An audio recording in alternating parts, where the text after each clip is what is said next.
সে প্লাস্টিকের দরজাটা উপর সিমেন্টের বস্তা দিয়ে তারপর আপনার জৈব সার মাটি রেখে দিছি।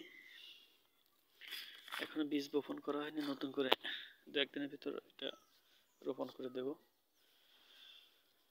এই বস্তাগুলো রেডি, ইনশাল্লাহ এগুলো সব বেগুনের জন্য তৈরি করা হচ্ছে, বেগুন গাছ রোপণ করার জন্য। আর এখানে আসলে আপনার দেশি মুরগি রাখার ইচ্ছা রয়েছে, অবশ্য এখন নাই। 2-1 ভিতরে একটা দেশি মুরগির পালন করার ইচ্ছে রয়েছে। ঘরটা একটু সমস্যা ছিল, রেডি করা হচ্ছে।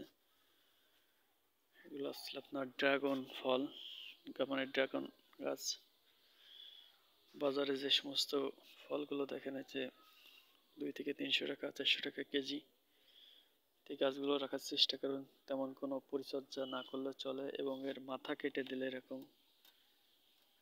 অংশ কেটে রোপণ করলে গাছগুলো বেঁচে যায়। দেখেন একটা গাছ কিছুদিন আগে রোপণ করেছিলাম, শিকড়ও বের হয়েছিল।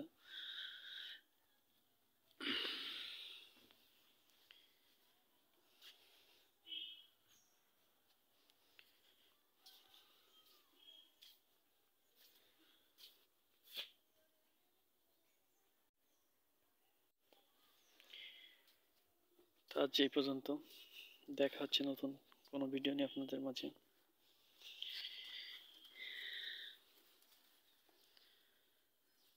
এটা আসলে আপনার গাছটাই এমনিতে হয়েছিল আর কি, যাক মাটির সাথে কোনো কায়দা বীজ চলে আসছে।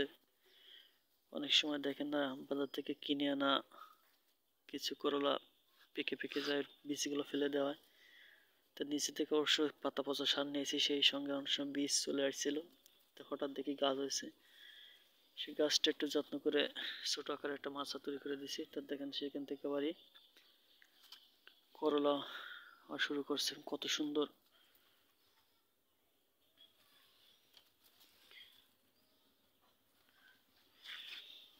করলা হচ্ছে দেখেন।